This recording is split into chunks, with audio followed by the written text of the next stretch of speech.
Tubu ilallahi taubatan nasuha. Allah manggil hanya yang beriman saja. Kenapa bukan ya ayuhan nas? Karena tidak semua manusia mau mengakui kesalahannya. Tidak semua manusia mau mengakui dosa-dosanya. Itulah kenapa ayatnya ya ayyuhalladzina amanu. Kenapa bukan ya ayuhan nas? Hanya orang-orang beriman saja yang mau mengakui kesalahannya, yang mau mengakui dosanya. Makanya saya katakan hanya orang-orang terpilih yang mau mengakui kesalahannya, yang mengakui dosanya. Tidak semua manusia. Seperti itu ya teman-teman ya. Ini kalau kita melihat penyakit dari kacamata ruhani. Oke. Kalau dari kacamata jasmani, dokter lebih paham teorinya. Dokter lebih paham ilmunya. Saya tidak pernah membantah ilmu kedokteran. Saya tidak pernah membantah. Karena itu ilmu yang sangat luar biasa. Namun saya membantah ilmunya pedagang obat. Ingat ya. Tidak semua dokter itu tujuannya lurus menolong masyarakat. Banyak juga dokter yang tujuannya satu, dagang obat. Ya, seperti itu. Makanya saya katakan bukan ilmu dokter, tapi ilmu pedagang obat. Kenapa? Saya sangat menghormati dokter. Karena dokter ilmunya luar biasa. Tapi saya tidak suka dengan orang-orang yang memanfaatkan sebuah gelar ujung-ujungnya untuk berbisnis, yaitu para pedagang obat. Paham di sini teman-teman? Oke? Seperti itu ya teman-teman ya. Semoga Allah limpahkan kebaikan keberkahan untuk kita semuanya. Gini teman-teman, ya. Ibaratnya nih, saya analogikan rumah aja deh. Ya, rumah kita ada segumpal daging. Segumpal daging itu dibiarkan. Lama-kelamaan busuk dan jadi bangkai. Sehingga apa? Berdatangan lalat. Datang lalat. Kalau kita hanya sibuk musir lalatnya, sedangkan bangkainya masih ada, mau sampai kapanpun lalat itu tidak akan pernah hilang. Kalau kita kok sakit, hanya sibuk ngilangin penyakitnya, sedangkan penyebabnya belum diperbaiki, mau sampai kapanpun tidak akan pernah selesai teman-teman.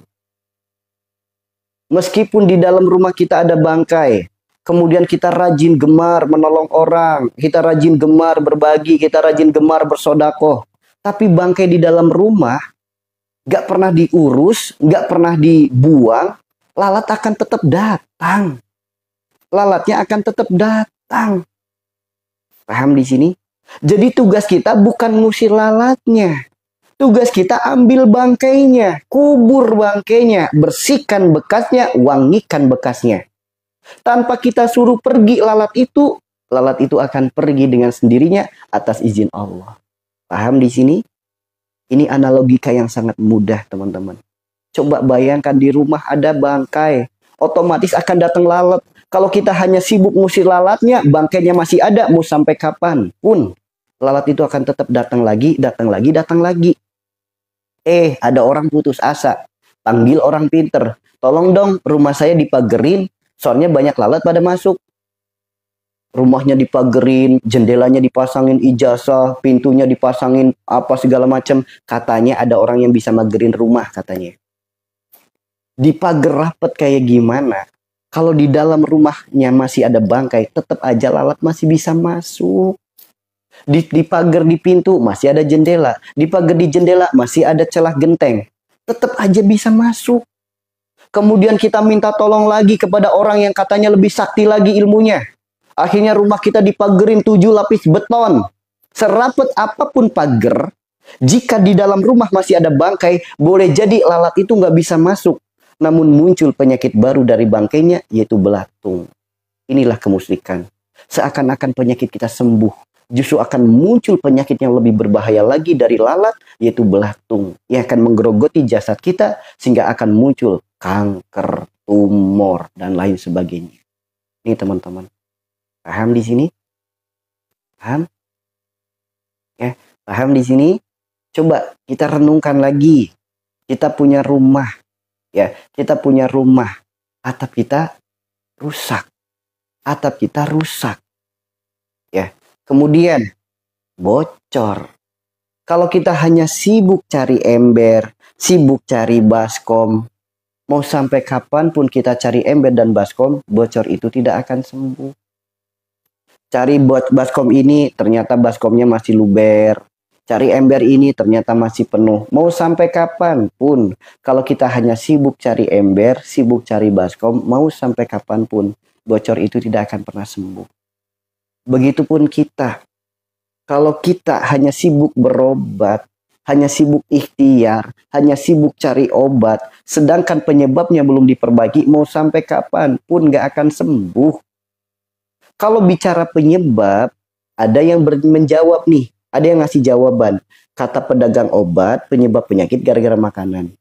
Kata orang pintar, penyebab penyakit gara-gara santet sihir guna-guna. Kata pedagang agama, penyebab sakit tempat tinggal dan lain sebagainya. Kata Rasulullah, penyebab penyakit gara-gara dosa. Dah, pilih sendiri dah. Udah pada gede, udah pada tua. Silakan pilih sendiri. Mau pilih percaya sama pedagang obat, silakan. Mau percaya sama orang pinter, silakan. Hak masing-masing. Mau percaya sama pedagang agama, silakan. Yang mau percaya kepada Rasulullah, keren. Ya, silakan pilih sendiri. Kan kalau kita sakit, kita nanya dulu nih ke orang kan biasanya.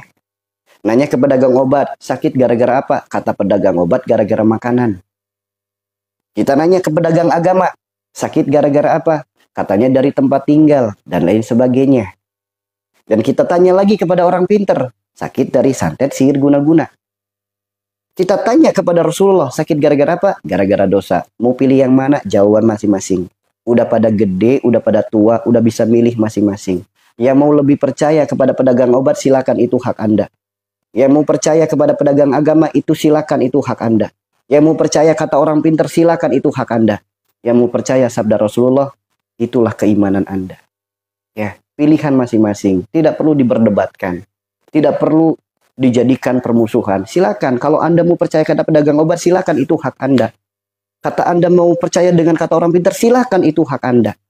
Ya, seperti itu ya teman-teman ya. Seperti itu ya. Makanya hayu, kembali lagi. Allah titipkan kepada kita penyakit, Allah bukan sedang nyuruh kita sibuk cari obat. Bukan teman-teman. Bukan. Ya, Allah hanya sibukkan diri kita untuk taubat. Untuk taubat ya. Paham di sini? Paham? Ya, paham di sini? Dosa apa dan solusi sakit skizofrenia? Masya Allah, pertanyaan yang sangat bagus. Teman-teman tahu nggak skizofrenia? Skizofrenia itu sekarang lagi banyak sekali dialami oleh orang-orang yang terkena penyakit asam lambung, menuju kepada panic attack, menuju kepada anxiety, pada skizofrenia. Teman-teman tahu skizofrenia? Tahu skizofrenia? Jadi ketika di perut ada yang gerak-gerak, mindsetnya langsung apa? Wah, ini kena sihir, ini kena santet, ini kena guna-guna. Aing gigil. Gitu. Ya, kemudian ada sebuah rasa yang tidak nyaman, tiba-tiba langsung nggak sadarkan diri. Aing gigil. Seakan-akan kesurupan. Nah, itu sering. Banyak orang-orang yang seperti itu. Dianggapnya ketika penyakitnya kambuh, seakan-akan kesurupan. Itu namanya skizofrenia. Dari mana penyebabnya? Yuk, secara alam jasmani nanti Anda disuruh ke psikiater. Ya, nanti dikasih obat penenang sama dikasih obat tidur. Ya, nanti kita suruh konsultasi tuh kepada psikolog. Itu kalau secara jasmani. Kalau secara ruhani, mental berkaitan dengan jiwa. Jiwa berkaitan dengan ruh. Ruh berkaitan dengan kolbu. Kalau pengen sembuh dari penyakit skizofrenia, obati kolbunya. Kolbu adalah hati, maka obati hatinya. Bagaimana cara ngobatin hati? Tidak ada di toko obat, tidak ada di rumah sakit, tidak dijual di mana-mana. Obatnya hati ada pada diri kita sendiri. Apa itu obatnya hati? Obat hati itu ada 5 perkara.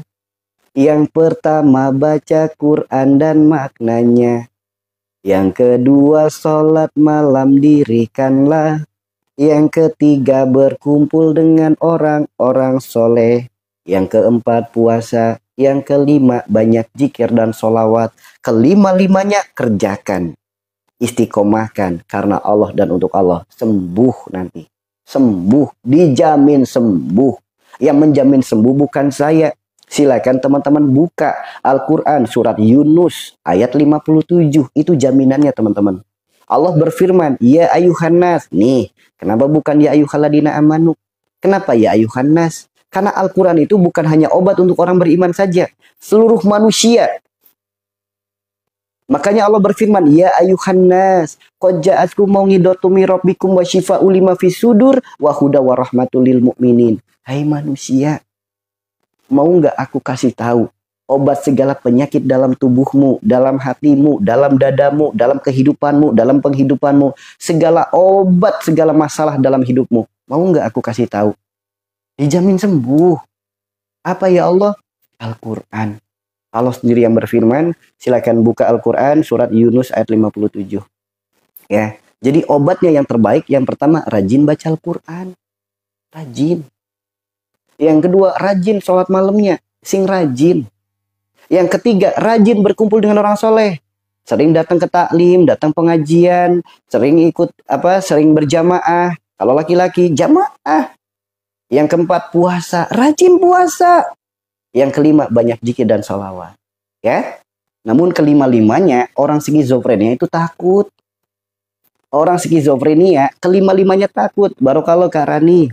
Ya. Kelima-limanya takut. Baca Al-Quran, baru buka Al-Quran, udah keringet dingin. Sholat malam, takut gelap, takut sudut ruangan, dan macam-macam. Berkumpul dengan orang-orang soleh, baru ketemu orang banyak, udah keringet dingin, kambuh. Kemudian berpuasa, apalagi takut sama puasa.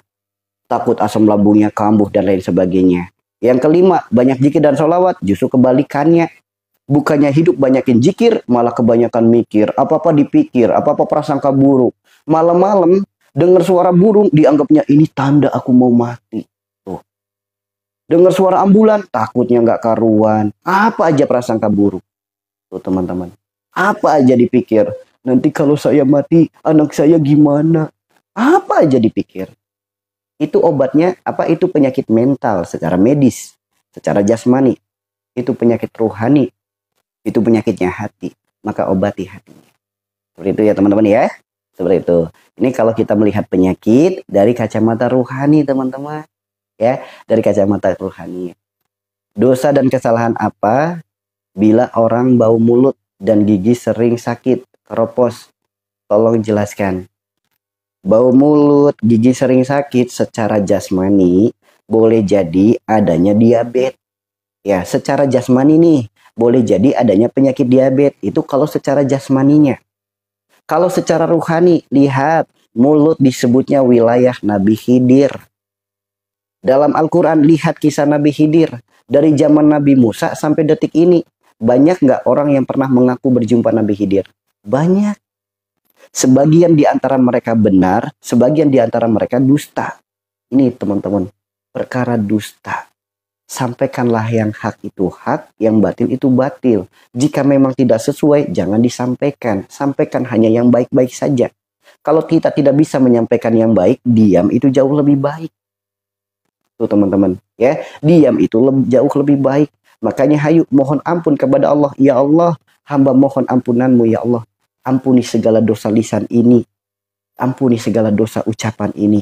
Ampuni bila mana lisan ini pernah hamba pakai untuk membohongi orang lain, memfitnah orang lain, menggibah orang lain, atau mungkin bersumpah serapah, hamba mohon ampunanmu ya Allah. Karena lihat, Allah berfirman dalam Al-Quran, surat Al-Imran ayat 77, ini bahayanya dosa lisan. Allah tidak akan memberikan tempat bagi kita di akhirat. Allah tidak akan menyapa kita, Allah tidak akan memperhatikan kita, Allah tidak akan mensucikan kita. Ini dosanya lisan teman-teman.